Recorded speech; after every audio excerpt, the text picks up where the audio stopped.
नमस्कार दर्शक बंधु मु दिव्य आपण स्वागत जनाऊँ आज आउ एक नुआ खबर को। तेज दर्शक बंधु ओडिशा अंगनवाड़ी सुपरभाइजर नियुक्ति नियम में आसला बड़ परिवर्तन। तेज पूर्वर अंगनवाड़ी सुपरभाइजर नियुक्ति में जो शिक्षागत योग्यताटी थिला तेज से सर्वनिम्न शिक्षागत योग्यता को वर्तमान राज्य सरकार संपूर्ण भाव में चेंज कर एक नुआ नियम आनी। तेज आज भिडियो माध्यम आलोचना करवा अंगनवाड़ी सुपरभाइजर केमिति नियुक्ति हुए एवं एजुकेशनल क्वालिफिकेशन एथि पूर्वर कौन रही एवं सब कौन रही। तेज दर्शक बंधु आपण मैंने जानते अंगनवाड़ी सुपरभाइजर काम कौन। तेज जिते सब अंगनवाड़ी वर्कर अच्छा काम को तदारख करवा जड़े अंगनवाड़ी सुपरभाइजर काम जोटा कि बर्तमान ओडिशा सरकार गोटे ग्रुप सी पदवी। तेबे ही अंगनवाड़ी सुपरभाइजर पदवी में दुई प्रकार नियुक्ति कराए गोटे है डायरेक्ट आ गोटे है प्रमोशनल बेसिस रे। तेबे प्रमोशनल बेसिस रे को माने पाइबे। तेबे देखंतु बर्तमान अंगनवाड़ी कर्मी भाव में काम करुवा अंगनवाड़ी वर्कर माने जेतेबेले 10 वर्ष चाकरी सर्विस पीरियड पूर्ण करती सेतेबेले प्रमोशन होता है एवं सेटा आपनकर कैटेगरी वाइज अनुसार आपनकर प्रमोशन टी होता है।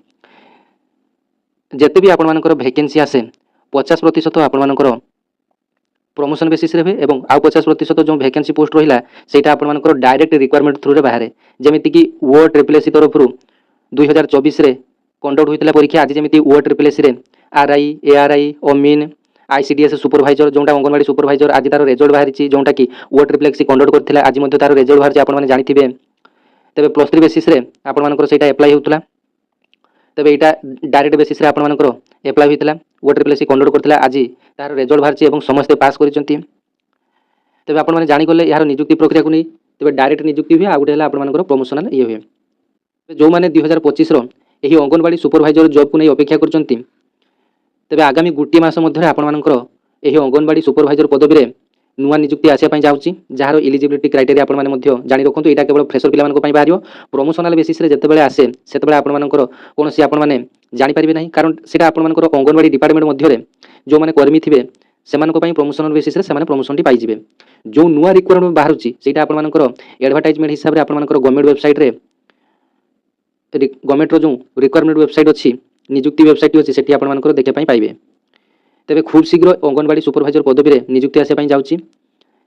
अवश्य बेसी पोस्ट ने अल्प पोस्ट रे आसीबो 250 रु 300 टा पोस्ट रे आसीबो।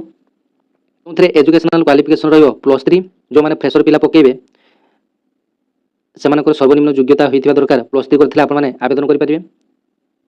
तेबे पूर्वरु जो माने मैट्रिक पास करी किबा +2 पास करी अंगनवाड़ी रे चाकरी पाइचंती अंगनवाड़ी वर्कर किबा अंगनवाड़ी हेल्पर तेबे आपण मानको पई जो प्रमोशन बेसिस टी रहिछि तेबे आपण माने +3 पास न करिथिले मध्य आपण माने अंगनवाड़ी सुपरभाइजर होई परिबो। एई नियम टी केवल पूर्वरु जो माने बा वर्तमान जो माने अंगनवाड़ी कर्मी भाबरे +2 किबा 10 क्लास पास करी अछंती वर्तमान जो माने वर्तमान थारु अर्थात आज ऑर्डर टी आसिला आज पर थारु जो माने भी अंगनवाड़ी कर्मी भाबरे नियुक्ति हेबे किबा फ्रेशर पिला मानको पई समस्तनको पई +3 बाध्यतामूलक करि दिया गला। जदि आपण माने +3 करिथिबे अंगनवाड़ी सुपरभाइजर पई डायरेक्ट रिक्वायरमेंट रे आपण माने आवेदन करि परिबे।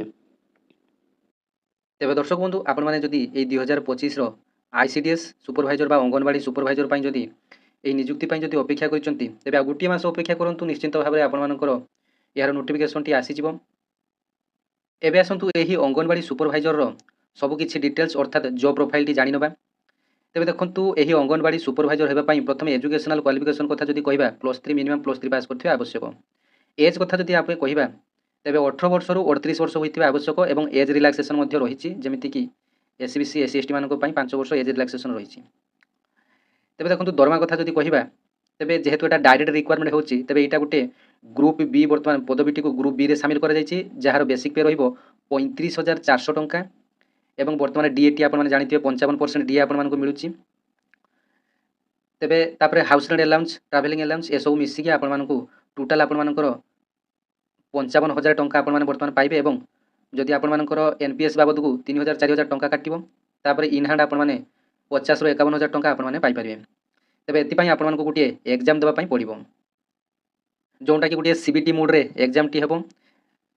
तेबे वो ट्रिपल एससी तरफरु जमिति आपण माने एग्जाम दउचंती जेमिति आज जहार रिजल्ट टी बाहरिला आरआई अमीनो आईसीडीएस सुपरभाइजर जेमिति आज रिजल्ट टी बाहरिला सेमिति या पई एक ऑनलाइन एग्जाम टी देबा पई पड़िबो। ବାସ୍ ଏଥିରେ ଆପଣମାନଙ୍କର କେବଳ ଗୋଟିଏ ଏକ୍ଜାମ୍ ଦେବା ପାଇଁ ପଡ଼ିବ। ତେବେ ଭେକେନ୍ସି ଅନୁସାରେ ବା ପୋଷ୍ଟ ଅନୁସାରେ ଆପଣମାନଙ୍କର କ୍ୟାଟାଗୋରୀ ୱାଇଜ୍ ଅନୁସାରେ ଆପଣମାନଙ୍କର ସିଲେକ୍ସନଟି ହୋଇଯିବ। ତାପରେ ଆପଣମାନେ 1.5 ମାସରୁ 2 ମାସ ମଧ୍ୟରେ ଆପଣମାନେ ଜଏନିଂ କରିଯିବେ। ତେବେ ଦେଖନ୍ତୁ 2023 ମସିହାରେ ଯେଉଁ ICDS ସୁପରଭାଇଜର ପାଇଁ ଯେଉଁ ବିଜ୍ଞାପନଟି ଆସିଥିଲା ସେଥିରେ ଆପଣମାନେ ଦରମା ସ୍କେଲଟି ଆପଣମାନେ ଦେଖି ନିଅନ୍ତୁ। 35,400 ବେସିକ୍ ପେ ରହିଛି। ପେ ମ୍ୟାଟ୍ରିକ୍ସ ଲେଭେଲ୍ 9ରେ ରହିଛି। ଏଜୁକେସନାଲ କ୍ୱାଲିଫିକେସନ୍ ମଧ୍ୟ ଆପଣମାନେ ଦେଖିଦିଅନ୍ତୁ। ତେବେ ICDS ସୁପରଭାଇଜର ବା ଅଙ୍ଗନବାଡ଼ି ସୁପରଭାଇଜର ହେବା ପାଇଁ ଆପଣମାନଙ୍କର ଯେଉଁ ଏକ୍ଜାମ୍ଟି ହେବ CBT ମୋଡ଼ରେ ହେବ ଏବଂ ଆପଣମାନଙ୍କ ଏଥିପାଇଁ 3 ଘଣ୍ଟାର ଏକ ଏକ୍ଜାମ୍ଟି ହେବ ଯେଉଁଥିରେ ଆପଣମାନଙ୍କର 180 ମାର୍କର କ୍ୱେଶ୍ଚିନ୍ ଆସିବ। 180 ମାର୍କର କ୍ୱେଶ୍ଚିନ୍ ଜାଣନ୍ତୁ, ମ୍ୟାଥମେଟିକ୍ସରେ 40 ଆସିବ, ଜେନେରାଲ ଷ୍ଟଡିଜରେ 40 ମାର୍କ ଆସିବ, ଓଡ଼ିଆରେ ଆସିବ 20, ଇଂଲିଶରେ ଆସିବ 40, କମ୍ପ୍ୟୁଟରରେ ଆସିବ 40, ତେବେ ସମୁଦାୟ ମିଶି 180 ମାର୍କ ଆପଣମାନଙ୍କର ଆସିବ। ତେବେ ଏଥିରେ ନେଗେଟିଭ୍ ମାର୍କିଂ ମଧ୍ୟ ରହିଛି, 0.33 ମଧ୍ୟ ରହିଛି। 3ଟି ଭୁଲ ହେଲେ ଆପଣମାନଙ୍କର 1 ମାର୍କ ଆପଣମାନଙ୍କର କଟିବ। ଯେଉଁମାନେ ପ୍ରିପାରେସନ୍ କରିବା ପାଇଁ ଚାହୁଁଛନ୍ତି ଏବେଠାରୁ ପ୍ରିପାରେସନ୍ କରିଦିଅନ୍ତୁ, କାରଣ ପ୍ରାୟତଃ 150ରୁ 200 କିମ୍ବା 250 ମଧ୍ୟରେ ଆପଣମାନଙ୍କର ପଦବୀ ଆସିବା ପାଇଁ ଯାଉଛି, ଯେଉଁଥିପାଇଁ ଭ୍ୟାକେନ୍ସି ରିପୋର୍ଟ ମଧ୍ୟ ମଗା ସରିଥିଲା ଏବଂ ଭ୍ୟାକେନ୍ସି ରିପୋର୍ଟ ମଧ୍ୟ ଆସିସାରିଛି। ତେବେ ଖୁବ୍ ଶୀଘ୍ର ଏହି ଅଙ୍ଗନବାଡ଼ି ସୁପରଭାଇଜର ପଦବୀରେ ନିଯୁକ୍ତି ଆସିବ। ତେବେ ଏହି ଅଙ୍ଗନବାଡ଼ି ସୁପରଭାଇଜର ପଦବୀରେ ନିଯୁକ୍ତି ଆସିଲେ ଓଡ଼ିଶାରେ +3 କରିଥିବା ପିଲାମାନଙ୍କ ପାଇଁ ନିଯୁକ୍ତି ସୁଯୋଗଟି ଆସିଯିବ। ତେବେ ଯଦି ଏହାର ଏକ୍ଜାମ୍ର ସିଲାବସ୍ ଦରକାର କିମ୍ବା ଆପଣମାନଙ୍କର ଟପିକ୍ ୱାଇଜ୍ ଆପଣମାନଙ୍କର ସିଲାବସ୍ଟି ଦରକାର, ତେବେ ଆପଣମାନେ ହ୍ୱାଟ୍ସଆପ୍ ଚ୍ୟାନେଲରେ ଲିଙ୍କ୍ ଦେଇଦେବି, ଆପଣମାନେ ଜଏନ୍ ହୋଇଯିବେ। ତେବେ ଆପଣମାନେ ପ୍ରତିଦିନର ଜବ୍ ଅପଡ଼େଟ୍ ସହିତ ଆପଣମାନଙ୍କର ଯେତେ ଯାହା ସବୁ ଅପଡ଼େଟ୍ ଆସୁଛି ତେବେ ଆପଣମାନେ ପାଇପାରିବେ। ତେବେ ଏହି ଅଙ୍ଗନବାଡ଼ି ସୁପରଭାଇଜର ହେଲେ ପୁଣି 10 ବର୍ଷ ପରେ ଆପଣମାନଙ୍କର CDPOକୁ ଆପଣମାନେ ପ୍ରମୋସନ୍ ପାଇପାରିବେ। ଯେମିତି ଅଙ୍ଗନବାଡ଼ି ୱାର୍କରଟିଏ 10 ବର୍ଷ ପରେ ବିନା ଏକ୍ଜାମ୍ରେ ଆପଣମାନଙ୍କର ପ୍ରମୋସନ୍ ହୋଇ ଅଙ୍ଗନବାଡ଼ି ସୁପରଭାଇଜର ପଦବୀକୁ ଯାଇପାରେ, ସେମିତି ଜଣେ ଅଙ୍ଗନବାଡ଼ି ସୁପରଭାଇଜର ପ୍ରମୋସନ୍ ହୋଇ ଆପଣମାନଙ୍କର CDPO ହୋଇପାରିବ। CDPO ଆପଣମାନେ ଜାଣିପାରୁଥିବେ, ଗୋଟେ ବ୍ଲକର ହେଡ଼୍କୁ ଆପଣମାନେ CDPO କହିପାରିବେ। ତେବେ ସୁପରଭାଇଜରଙ୍କର କାମ କ'ଣ ଆପଣମାନେ ଜାଣିଛନ୍ତି। ଅଙ୍ଗନବାଡ଼ି କର୍ମୀମାନଙ୍କର କାମକୁ ତଦାରଖ କରିବା, ସୁପରଭାଇଜିଂ କରିବା କାମ ହେଉଛି ସୁପରଭାଇଜରର। ତେବେ ସୁପରଭାଇଜର କାମକୁ ତଦାରଖ କରିବ କିଏ? CDPO। ଦରମା ସ୍କେଲ୍ କଥା ମଧ୍ୟ ଆପଣମାନଙ୍କୁ ମୁଁ କହିଗଲି ଏବଂ ଏହାର ସିଲାବସ୍ ଯଦି ଆପଣମାନେ ଚାହୁଁଛନ୍ତି ତେବେ ଆପଣମାନଙ୍କୁ ହ୍ୱାଟ୍ସଆପ୍ ଚ୍ୟାନେଲର ଲିଙ୍କ୍ଟି ଦେଇଦେବି, ଆପଣମାନେ ସେଠାରେ ଜଏନ୍ ହୋଇଯିବେ ଏବଂ ଆପଣମାନଙ୍କର ପୂର୍ବ ବର୍ଷର ଯେଉଁ RI ଅମିନ ARI ସହିତ ଯେଉଁ ICD ସୁପରଭାଇଜରଟି ଯେଉଁ ଆସୁଥିଲା ତାର ଯେଉଁ ସିଲାବସ୍ଟି ଆପଣମାନଙ୍କ ପାଖରେ ଯଦି ଥିବ ତ ଭଲ କଥା, ଯଦି ନଥିବ ଆପଣମାନେ କମେଣ୍ଟ କରିବେ, ଆପଣମାନଙ୍କୁ ମୁଁ ଦେଇଦେବି। ତେବେ ଯେଉଁ ସବୁ ଚେଞ୍ଜେସ୍ ଆସିଛି ବର୍ତ୍ତମାନ ଏହି ଅଙ୍ଗନବାଡ଼ି ସୁପରଭାଇଜରକୁ ନେଇ ତାହା ଆପଣମାନେ ଭଲ ଭାବରେ ଜାଣିଗଲେ। ଯେ ପୂର୍ବରୁ ଯେଉଁମାନେ ଅଙ୍ଗନବାଡ଼ି କର୍ମୀ ଭାବରେ ଅଛନ୍ତି ସେମାନେ +2 ପାସ୍ କରିଥିଲେ ମଧ୍ୟ +3 କରିନଥିଲେ ମଧ୍ୟ ସେମାନଙ୍କର ପ୍ରମୋସନ୍ ପାଇଁ କିଛି ବି ଅସୁବିଧା ନାହିଁ। ବର୍ତ୍ତମାନଠୁ ଯେଉଁମାନେ ନୂଆ ନିଯୁକ୍ତି ପାଇବେ କିମ୍ବା ଯେଉଁମାନେ ଫ୍ରେସର ପିଲା ନୂଆ ବର୍ତ୍ତମାନ ରିକ୍ୱାରମେଣ୍ଟ ବା ଯେକୌଣସି ନିଯୁକ୍ତି ବାହାରିଲେ ଆପ୍ଲାଏ କରିବେ, +3 ପାସ୍ କରିଥିବା ଆବଶ୍ୟକ। ତେବେ ଏଇଟା ଆଜିର ଭିଡ଼ିଓର ମୂଳ କଥା। ତେବେ ଆଶା କରିବି ଭିଡ଼ିଓଟି ଆପଣମାନଙ୍କୁ ଭଲ ଲାଗିଥିବ ଯଦି ଗୋଟେ ଲାଇକ୍ କରିବେ, ଅନ୍ୟମାନଙ୍କୁ ସେୟାର କରିବେ। ଏମିତି ନୂଆ ଅପଡ଼େଟ୍ ପାଇବା ପାଇଁ ଧନ୍ୟବାଦ। ଜୟ ଜଗନ୍ନାଥ।